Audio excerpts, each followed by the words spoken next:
Hi all, it's Mark here again at the Arts and Culture Network. Thank you for joining us. I'm delighted about this one because this is a combination of chatting to a friend, speaking to somebody who's really a smart cookie in what they do, and former neighbour as well. So I'd like you to meet Vicky Labinger. Vicky, thank you so much for joining me. Thank you for having me, and such a nice introduction, Mark. There we go. Ex-neighbour that you were. So what we're going to do, I love doing this because for the benefit of those people who haven't had the pleasure of meeting you as I have and getting to know you, this is a nice little icebreaker video, a little introduction. So why don't you give us, I mean, you and I are both furious networkers, so we get to practice this quite a lot, but why don't you tell us a little bit about the work that you're doing? I won't steal your thunder and pretend I know everything. So off you go. So I do two things. The first thing I do is I'm an interior designer. So I help homeowners typically have the home of their dreams. And if it's not of their dreams, it certainly works functionally for their family and is a better space to be. So I have an interior design business called My Clay Brick Home, which is named after the property that I live in, around the corner that you used to live at.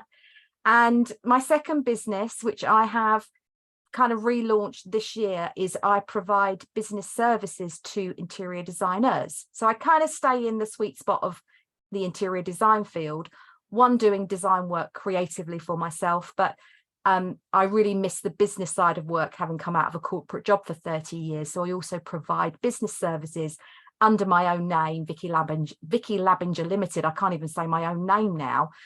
So yeah, I've got two very different sides to my business, but really in that sweet spot of kind of the interior design field. And that's great. And we've talked about this a little bit already. And I know that there are kind of modules, aren't there, for the interior designers who you support. Did you mention there were 3 areas of?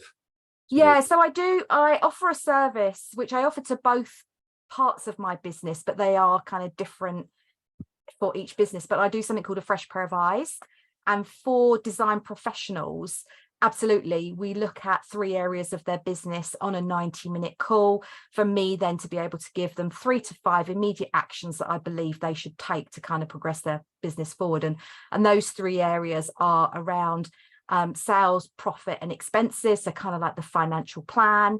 We then look at services and pricing, dreaded topic for every single business, I think. What should I price myself at?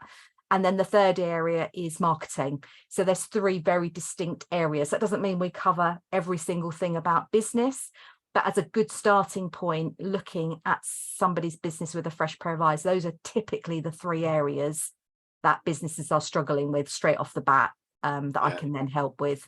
Well, and if you get that right, you're off to you're off to a pretty good start, I think. Yeah. You've left the gate and you're running down the track at that point. I think you and I probably discussed it in the past, but there is a suggestion that if you want to grow your business, you should put your prices up, not down. And somebody told me the sums actually. Let's assume you sell something for £4 and it costs you £2. I think you and I've discussed this before, but you're making a £2 profit. Mm-hmm. If you chase sales by discounting by £1, you're now charging £3 and you're only making £1 of profit. Very good. Your maths is outstanding, Mark. Isn't it just? Which means you've got to sell twice as much stuff. That's right. To get back to where you were in terms of profitability, and that comes at a price. Absolutely. The alternative is to increase your costs to your price to £5, and you're now making £3 of profit, so you can afford to lose 30% of your business before it starts affecting your profitability. Yeah. And my experience is that 30% didn't think it was worth £5, so they're not likely to become loyal regular customers. Yeah. And it's really quite a salient. It's terrifying, the prospect of it. Oh, I need more business, so I'm going to put my prices up. I mean, it doesn't sort of compute, but yeah, no, I have these conversations with designers all the time, and we talk about lead generation, and they haven't got enough leads in their business, so I'm going to put a promotion on, or I'm going to do a discount offer, and I'm like, no, have you really tried, and do you really believe you've done every single thing that you need to do to generate leads? Because that's typically the issue. There isn't enough spent time trying to generate those leads. The automatic response is, oh, just discount and then people will buy. That doesn't mean if you discount, people will automatically buy.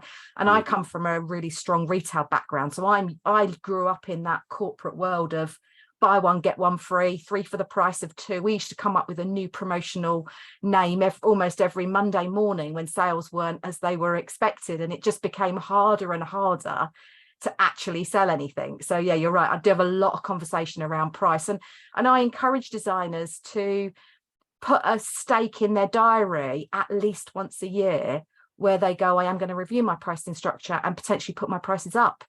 Yeah. You know, they should never go down. Can't think of a time when prices might go down. You might do some discounting if you were doing, you know, a 12-room house. I've just picked up a really nice job where I'm doing the whole house. So there is some economies of scale there. But if you're a designer working 1 room at a time at a client's, you can't afford to do that. So price is a very, very emotive subject. And I know it's not just in the interior design world.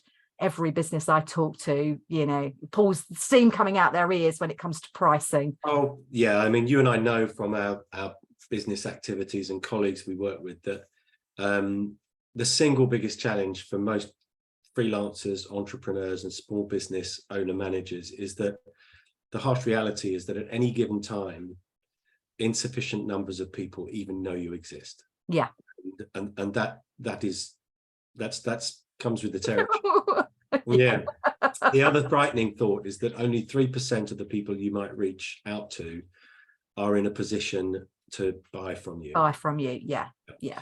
And the other stat I read somewhere is that 82% of sales happen between the 7th and the 12th interaction. Yeah.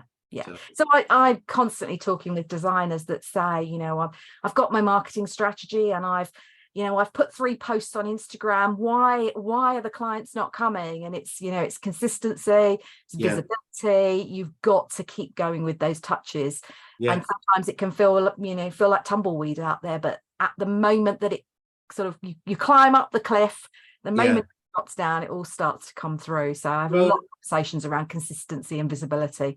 Yeah. And the other thing that I do a course on, a workshop on this is minimalist marketing. And I know you and I have talked about this before. One, you know, there's a lovely, I tell a story about the guy in Australia. He's an Aboriginal nose flute repairman. That's his gig, right? So boots to a niche market then. Yeah, it's a proper niche. You know, he does very well. You know, he's famous for enough people, but in order for you to be a client of his, you've probably got to be in Australia, right? You've got to own an Aboriginal nose flute and it's got to be broken. So, you know, do the maths, but he charges a lot of money. He's very good. He makes them as well, obviously. Can't fix that. Shall I make you a new one? Can make you a new one, yeah. But unlike Boots, for example, for whom everybody in the UK over the age of 16 is a prospective customer. So that's why they do TV. But it's fascinating. But there's another saying that on the minimalist marketing idea, it's a new workshop. I've already got bookings for it, so I better write it. Haven't I? It's all up here. That's the thing. But yeah, it's inspired by Seth Godin's comment: find your smallest viable audience and become the best option. Yeah. You know, and that I try to stick to that, despite having 60,000 from about everything from architects to zither players in our network. But and a man that fixed nose flutes, or has he not joined the group? Has he not joined the network yet? No, he's got enough business. He doesn't need any. Doesn't need you, Mark. Doesn't need you. But on the pricing thing, I heard something else which was interesting, and I had to write it down and read it back to myself twice. And it was this: every market is more susceptible to things other than price. You just need to know what that is. What that sweet spot is. Yeah, which is. So for example, classic example, two things I came up with recently. Sorry, we're digressing. It doesn't matter. This is what usually happens when you and I get together. Absolutely. So when my daughter was younger, she offered her services babysitting, and I said, well, why don't you do the ironing while you're there? And so she charged twice as much. Now, so the price of the babysitting went out the window because she created a new product. So, and I've also got a friend who does mastic. He's a mastic. And I said, well, if you could learn, why don't you add tiling to that? Because then you can tile doing the whole job. mastic. Yeah. And he said, well, what would I call it? And I came up with a classic brand name for it. Tiled, sealed and delivered. Oh, nice. This is why you're the branding man, Mark. This is why, yeah. Anyway, we digress. So thank you very much for letting us know. Where can we find you? Best place to find me is on LinkedIn. Come find me under Vicky Labinger, LAB for Bravo, INGER. My husband likes to hear me spell that out on the phone on a very regular basis. But best to come and find me there, because I talk about both design work and my business services in LinkedIn. So that's the best place to really come and see what I'm absolutely up to. Come and give me a follow or a like, or just connect, because I'm always interested in connecting with new people. Perfect. And so wherever this appears, there'll be links so that people can you nearly did that thing where there'll be links below. There we go. But I need to have a bit of fun with you before you go, if you don't mind. Good. So we're going to do the arts and culture hot top 10 now. Right. I should explain to everyone that you've had no warning of this. No. It's fun. Now I'm going to ask you 10 questions. They relate to different art forms. If you don't have a favorite in each of those art forms, you can throw the question back at me. Okay. Be prepared for 10 questions back. One only. Okay. I've got a joker card, have I? You've got a joker. Right. My first question for you is, do you have a favorite building? I'm thinking of your recent travels, by the way. Probably then, yes. The Golden, oh God, what was it called? I want to say the Golden Palace in Kyoto. So Mark knows I've just come back from a once in a lifetime trip to Japan, and there was some amazing buildings, which I can't remember all the names of, but there was a place called, I think it was called the Golden Palace in Kyoto. There you go. Well done for the nudge. Excellent. Brilliant. And you might have read this while you were away, but do you have a favorite book? Yes, a book called, and I'm just going to look behind me because I've got it on my shelf. Everything is Figure Outable by Marie Forello. Nice. That's a nice one. Not heard of that. Yeah, good book. Worth a look. Absolutely. You can borrow it off my shelf if you want. Excellent. Okay. And do you have a favorite dancer or dance group? Or if not? I really don't want to throw that one back at you.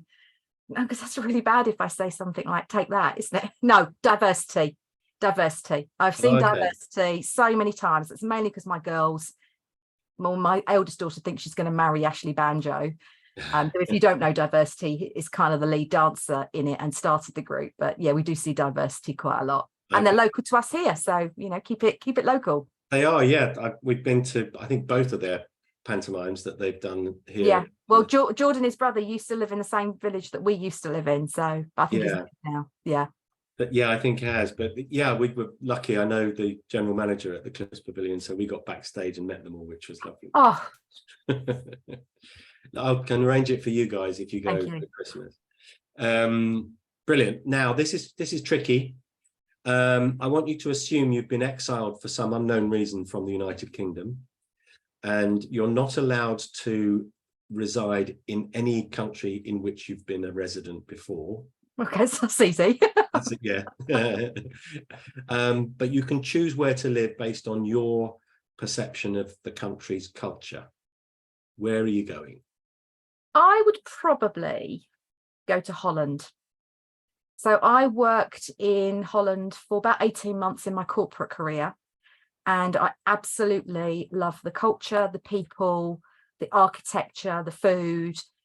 I always say that if I didn't have my current husband, and I do like to call him my current husband, that would probably be the place where I would land. And I do believe at some point I will live in Holland. I've got a real affinity with not sort of the Amsterdam area, but more North Holland. Yeah. Okay. Yeah, I Have love the that. architecture as well, and the fact that they live, everything is very intentional in their homes, because there, it's not a lot of space. So Yeah. It's very yeah, flat as well up there. very flat, very flat. Now, Hey, you were surprised at that one, weren't you? I was surprised. There's Yeah, always a surprise yeah. in these, which is great. Now, as a participant or a spectator, do you have a favorite sport? Certainly not as a participant. Don't really do sport. No, I'm going to throw that one back at you. Oh, wow. No, I've never had that one You thrown never back. had that one back. Yeah, No. I'm not really into. I'm not really Um, into watching or participating. well, if it would be inappropriate of me to suggest ladies' beach volleyball. So Wonder why? I applied for the tickets for the Olympics, but didn't get Didn't one. get them. Um, I ended up, got Greco-Roman wrestling. did That's what you? I We got got tickets for at London 2012. Yeah. 2012. Yeah. We saw the handball. I think that's Okay. what we got to see. But I think probably I guess it would have to be rugby for me. It would be a toss-up between rugby and I don't mind football, but every time I watch them pouncing around in football, I just want to get to a rugby game. So I'll have to say rugby. Yeah, I guess if I had answered the question, it would be winter sports, Winter Olympics, half pipe, snowboarding, tricks, something like that. Yeah, Nice. yeah. Yeah, Or I can't remember. Is it they do something? It's a bit like motocross, but on boards now. When they come down in groups of 4 or 6, and it's just like yes, love carnage. that. You're just waiting for the crash, which is all we're really waiting for. When they all get down in one piece, we're like, oh, that was a boring run. But yeah, sort of like half pipe or the extreme winter sports, definitely. Yeah, nice. I like that. Big game fishing, I'll probably do that as well, but that's not really a sport, really, I don't suppose. Okay, this one's cruel. I'm going to limit you to one musical genre for the rest of your life. So one type of music for the rest of your life. What are you going to pick? It will be pop. Anything you can dance to, really. I've That's quite broad as well. I have very simple music tastes. Anything that you can dance to, and I don't say dance music because I don't think dance music you can really dance to, but anything at the 80s. Is that a genre? The 80s? 80s yeah, music? 80s. Yeah, I'll let you have 80s as a genre. Now, do you have a favorite visual artist? I do, and I'm going to butcher his name. I've got a book on my shelf. His name is Eyvind Earl, and that's spelled Eyvind and Earl. He was one of the original artists for the backdrops for Disney in the animations.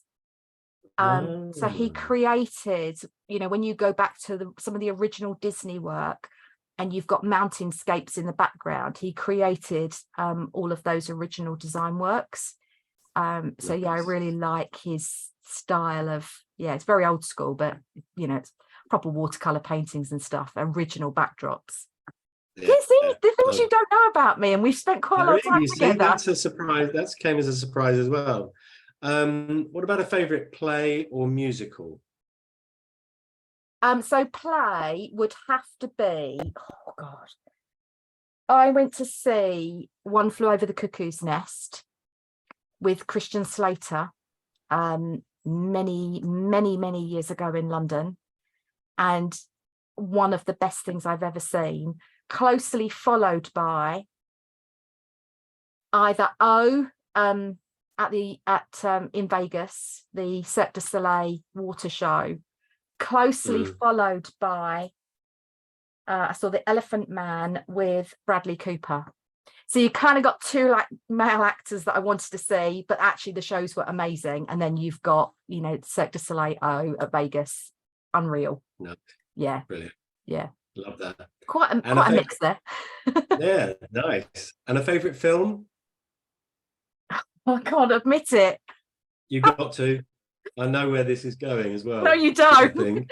Seven Brides for Seven Brothers. I thought you were going Marvel. I really did. But You know me, I'm a massive Marvel fan, but Seven Brides for Seven Brothers every Christmas without fail. But yeah, I mean, you know me, I've got Groot characters all over my office where I am. But yeah, but Seven Brides for Seven Brothers. Please, can you like bleep that bit out so nobody hears it? That was the big surprise. A bigger surprise was the head of Chinese art at Sotheby's citing hip hop as the genre that they would listen to for the rest of their life. Great. And finally, for this one, with the exception of me, who was the last person to make you laugh? Probably a lady that I was on a call with earlier on today, lovely lady called Tabitha, who is in my networking group. She was doing an impression of how, as women entrepreneurs, we try and be superwoman. And yeah, she was just going through a typical day of a superwoman that, yeah, we just are a bit insane sometimes when we just don't stop for a break. Brilliant. Thank you for those. You're welcome. That wasn't too bad. No, it wasn't too bad. So now we'll do the this and that game. This will take us a little bit further into your psychology. I'm going to give you an either or, and I'm afraid you have to choose one or the other. Okay. Okay. Are you ready? Yeah. Tea or coffee? Tea. Radio or TV? TV. High heels or trainers? Trainers. Car or motorcycle? Car. Comedy or horror? Comedy. God, I'm petrified of horror. Concert hall or sports stadium? Concert hall. Cat or dog?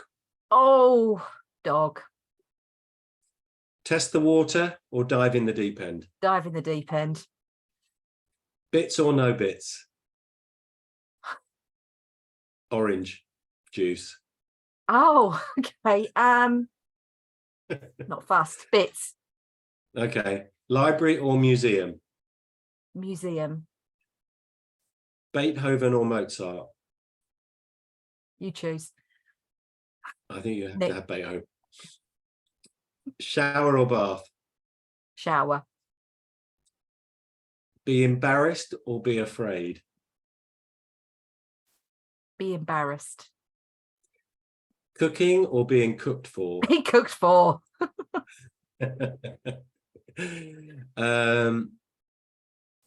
This is a new one. Comedian in a serious film or serious actor in a comedy film? Comedian in a serious film. Okay. Fiction or non-fiction? Non-fiction. Patterned or plain? Patterned. Shopping online or shopping in store? Oh, online. Can't bear stores anymore. Sand or snow?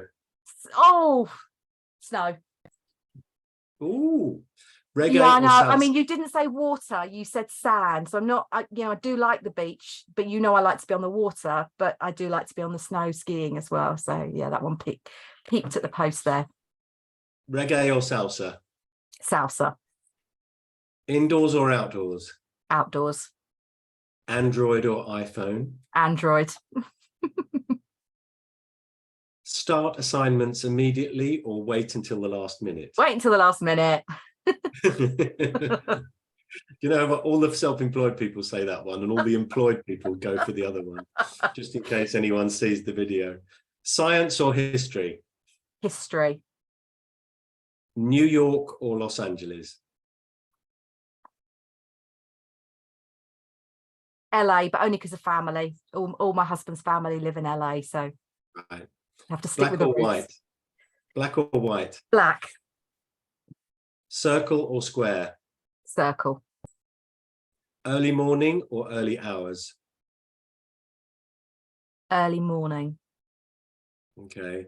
Smartest person in the world or richest person in the world? Richest person in the world. See the future or change the past? See the future. Okay. Planning it or winging it? Oh, a bit of both. planning it, I think. Bedroom door open or closed? Open. Zombies or Oh, you're going to give me some profile in a minute now, aren't you? No. Zombies or vampires? Oh, neither. God, if I had to choose, zombies. Red or white wine? Oh, don't do wine. White. Batman or Superman? Again. Batman. Numbers or words? Numbers. Rare or well done? Rare. Basketball or baseball? Basketball. Mild or spicy? Mild. Something you just know yourself, don't you? You're like, I don't do spicy. Opera or chamber music? Chamber music. Whiskey or rum? Rum. Stripes or spots? Spots. And finally, gold or silver?